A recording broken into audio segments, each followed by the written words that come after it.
안녕하세요 여러분, 도케미큐입니다. 지난밤 새벽에 FOMC 동시통역을 진행했고요. 그 과정 속에서 주가가 오르기도 하고 하락하기도 하는 등 많은 변동성을 보여준 장세였는데요. 결국 주가는 크게 하락하는 방향으로 마무리가 되었습니다. 저는 어그로가 아니라 실제 지난 8월 초를 시작으로 해서 폭락에 대해서 보수적으로 준비를 해야 한다고 말씀을 드렸고, 9월이 되는 지금 다행히도 멤버십 분들과 함께 월급의 2개월치를 살릴 수 있었는데요. 그 월급의 일부를 IEP나 에너지 트랜스퍼에 안 지켜둠으로써 이렇게 멤버십 분들과 함께 배당금을 추가로 받아 환차손을 줄였고요.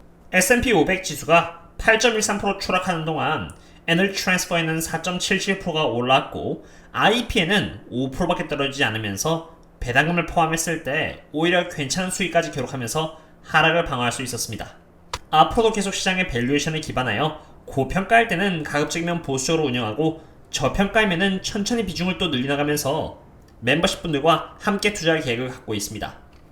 이러한 저희 커뮤니티와 함께 장기 투자를 해나가고 싶으시다면은 언제든지 이 링크를 통해서 조인하신 뒤 여기 커뮤니티에 남겨져 있는 그 링크를 통해서 접속해 주시면 되겠습니다. 그럼 시작하겠습니다. 시작하기 전에 밸류에이션을 자꾸 미래에 대한 예측이라고 오해하시는 분들을 대상으로 말씀드리자면은 지금 시장이 저평가냐 고평가냐는 미래에 대한 예측이 아니라 지금 현재 알 수 있는 부분이기 때문에 굳이 고평가일 때 리스크를 감당하면서 들어갈 필요는 없다고 생각합니다.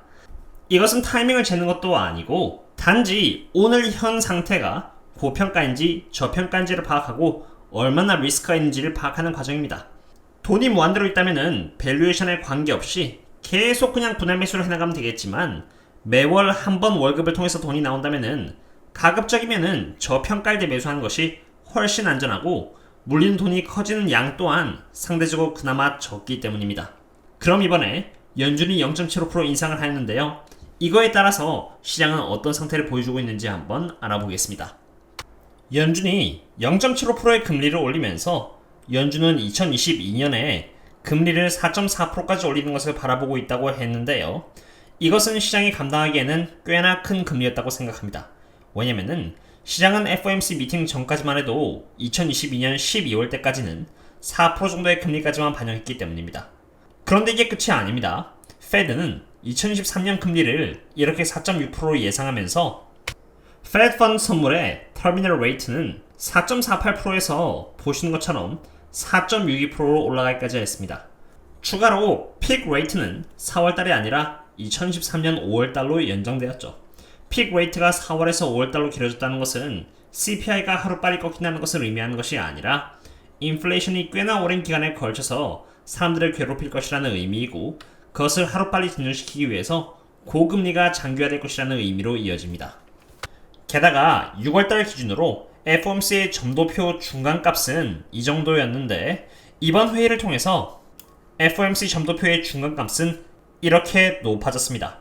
6월달에만 해도 연준 인사의 금리 중간값은 그래도 4% 이하였는데 CPI가 계속 높은 수준으로 이어지자 높아진 것이죠. 물론 미래에도 점도표는 계속 바뀝니다. 나중에 CPI가 낮아진다면 그들의 점도표는 얼마든지 낮을 수가 있기 때문에 절대적이라고 할 수는 없지만 적어도 지금 현재에는 그들이 얼마나 CPI를 심각하게 바라보고 있다는 것을 보여주는 지표가 되겠습니다. 안 좋은 지표는 그것뿐만이 아닙니다. 페드 펀드의 선물이 급격하게 상승에 따라서 트레저리 커브에도 변동이 생겼습니다. 보시면은 여기 2년 국채금리와 3년 국채금리가 급격하게 상승하여 벌써 4%를 찍어버렸다는 것이죠. 앞으로 계속 금리가 올라갈 예정인데 최종금리에 도달하기도 전에 벌써 2년 그리고 3년 국채금리가 4%를 찍었다는 것은 앞으로 더 올라갈 수 있다는 가능성을 시사하는 것이고 잘하면 연준이 예측하고 있는 터미널 레이트 4.6%에도 도달할 수 있는 가능성이 있습니다. 국채금리가 올라간다는 것은 무엇을 의미하는 것일까요? 워렌 버핏이 강조하는 가장 기본적인 밸류에이션은 바로 주가의 기대 수익률과 국채금리를 비교하는 것입니다. 돈은 항상 주식에서 채권으로 가느냐 아니면 그 반대인데요. 국채금리가 올라간다는 것은 주식의 기대 수익률보다 국채금리가 매력적이 된다는 것으로 돈은 주식에서 빠져나가 주가가 하락하게 됩니다. 바로 그 이유에서 많은 투자자들이 국채금리를 유의깊게 본 것입니다. 그럼 이러한 개념을 살려서 실제로 S&P 500의 밸류에이션을 제가 보여드리겠습니다.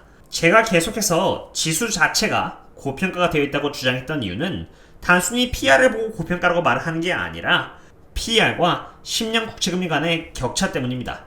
이것을 바로 스프레드라고 하는데요. S&P 500의 기대 수익률은 5.9%입니다. 이것을 바로 S&P 500 Earning Yield Forward이고, 참고로 5.9%라는 기대 수익률을 PER로 바꾸면은 100 나누기 5.9를 하면은 이렇게 16.9가 나온다는 것을 볼 수 있습니다. S&P 500의 Forward Earning PER은 16.9인 것이죠. 그리고 지금 현재 10년 국채금리는 3.51%라는 것을 볼 수 있습니다. 그리하여 S&P 500의 Earning Yield였던 5.9%를 아까 제가 보여드렸던 10년 국채금리인 3.51을 빼면은 이렇게 2.39가 나오고요. 2.39라는 위치는 여기라는 것을 볼 수 있습니다. 지금 저희들은 딱 여기 위치에 있는 것이죠. S&P 500이 지금 폭락했음에도 불구하고 2010년 이후로 가장 낮은 수치를 보여주고 있다는 것 자체가 그렇게 좋은 사인은 아닌데요. 밸류에이션은 감으로 때려 맞춰서 이 정도 폭락했으니까 저평가야 라고 하는 것이 아니라 항상 비교 기준이 있어야 한다는 것입니다. 그리고 그 기준은 일반적으로 장기간에 걸쳐서 보여준 평균치가 되는데 2010년부터 2022년까지 P Multiple Forward Earning Yield와 10년 국채금리가 보여준 스프레드의 평균값은 3.76이라는 것을 볼 수 있습니다. 쉽게 말해서 3.76보다 아래면은 고평가고요. 3.76보다 높으면은 저평가라는 것을 의미합니다. 실제로 코로나 때가 딱 그랬는데요. 금리가 거의 제로금리에 가까웠는지라 10년 국채금리는 너무나도 낮은데 거기다가 주가까지 폭락했으니 스프레드가 굉장히 높아지면서 엄청 저평가되는 현상을 보여준 것입니다. 지금 보고 계시는 이 스프레드가 적어도 2010년에서 2022년의 평균치인 3.76에 도달하려면은 3.76% 정도에 도달하려면은 2.4%의 위치에서 약 1.35에서 1.36% 정도가 올라줘야만 하고, 그러려면은 이 10년 국채금리가 그대로 있다는 가정하에서 S&P 500의 기대 수익률이 지금 5.9%에서 7.25%까지 올라줘야만 도달할 수 있게 됩니다. S&P 500의 Forward Earning Yield가 7.2%라는 것은 100으로 7.25로 나눴을 때 13.79의 PER 멀티플을 말하는 것이고, 13.79의 PER 멀티플은 약 3100 정도로, 이 정도가 돼서야 S&P 500은 적중주가가 되었다고 말할 수 있는 것입니다. 참고로 이 3790에서 3100까지 떨어지려면 약 18% 정도가 더 떨어져야만 합니다. 그리고 아까도 말씀드렸지만 참고로 이러한 계산은 10년 국채금리가 오르지 않고 그대로 있었을 때를 가정한 것입니다. 만약 인플레이션이 잡히지 않고 연준이 금리를 올리는 과정에서 이 10년 국채금리가 올라가게 된다면 3.75%라는 평균 스프레드를 맞추기 위해 S&P 500의 Forward Earning Yield는 더 높게 올라가야만 하는 것이고, Yield, 즉 기대 수익률이 올라간다는 것은 앞서 계산식으로 보여드렸듯이 주가가 하락한다는 것을 의미하기 때문에 여기 Forward P 멀티플이 더더욱 낮아진다는 것을 의미합니다. 10년 국채금리가 올라가면은 결국 3100보다 더 낮게 떨어질 수 있겠죠. 선반영이라는 개념은 무언가를 보고 느낌적으로 판단하는 그런 과정이 아닙니다. 그것은 밸류에이션을 통해서 판단할 수 있는 과정인 것이고, 기준과 함께 수학적으로 도출하여 어떤 선부터는 지수가 저평가이고 고평가인지를 판단할 수 있는 것입니다. 기준 없이 저평가입니다, 고평가입니다, 또는 선반영되었습니다 라는 것은 큰 의미가 없습니다. 지금까지는 지수를 대상으로 제가 밸류에이션을 보여드렸으니 이번엔 조금 더 쉬운 방법으로 순식간에 기업이 고평가되는지를 알아볼 수 있는 방법을 보여드리도록 하겠습니다. 여러분들은 지금 모두가 떠들고 있는 이 10년 국채금리인 3.51을 기억해 두시면 됩니다. 앞서 엔비디아가 폭락하기 전에 제가 이러한 영상과 함께 저는 엔비디아를 전부 다 팔았는데요. 제가 엔비디아를 판 이유 중 하나는 밸류에이션인데 그 중에서도 국채금리와 엔비디아의 Earning Yield를 비교했기 때문입니다. 지금 엔비디아가 보여주고 있는 Earning Yield, 즉 기대 수익률을 보시면은 이렇게 2.34%라는 것을 볼 수 있고, Free Cash Flow Yield는 1.9%라는 것을 볼 수 있습니다. 어떤 생각이 드시나요? 엔비디아와 채권이라는 선택지가 있다면은 2.34%의 기대 수익률을 주는 엔비디아를 선택하시겠습니까? 아니면은 10년 국채금리겠습니까? 저라면은 더 높은 수익률을 기대할 수 있는 10년 국채금리를 선택할 것 같습니다.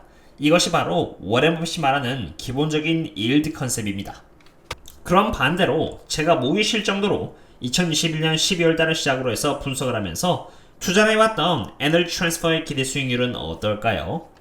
에너지 트랜스퍼의 어닝 일드는 11.34%이고요. 프리캐시 플로우 일드는 16.05%라는 것을 볼 수 있습니다. 제가 만약 투자라면은 채권 수익률인 3.5%보다 훨씬 높은 수익률을 기대할 수 있는 에너지 트랜스퍼를 선택할 것 같습니다. 아까 보신 것처럼 에너지 트랜스퍼에서 이렇게 기대 수익률이 엔비디아 대비해서 높은 이유는 딴 건 없습니다. 그저 주가가 실적 대비해서 저평가되어 있기 때문입니다. 참고로 제가 2020년부터 장기 투자해봤던 옥시센탈의 기대 수익률은 18%, 그리고 프리캐시 플로우는 19%가 넘습니다. 별로 걱정이 없습니다. 오늘은 이렇게 지수를 밸류에이션 하는 방법, 그리고 개별 기업의 밸류에이션을 yield 개념에서 접근해 보았습니다.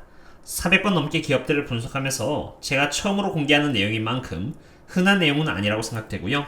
오늘 제가 분석한 이유에서 저는 에너지 기업 외에는 사실 굉장히 보수적으로 지금 현재 시장을 바라보고 있습니다. 돈이 여유가 된다면 꾸준히 분할 매수를 하면서 평단가를 낮추시면 되겠지만, 물론 저평가는 적어도 지금 기준에서 3,100이라는 것을 감안하고 말이죠. 만약 한 달에 한 번씩 월급을 받고 있는 일반 투자자시라면 저라면 밸류에이션이 저평가임을 보일 때 그때 투자해도 크게 늦진 않을 것이라고 생각하면서 오늘의 분석을 마치도록 하겠습니다. 항상 조심 투자했으면 좋겠고요. 그럼 다음에 또 다른 분석과 함께 찾도록 하겠습니다. 그럼 다음에 또 만나요. See you later.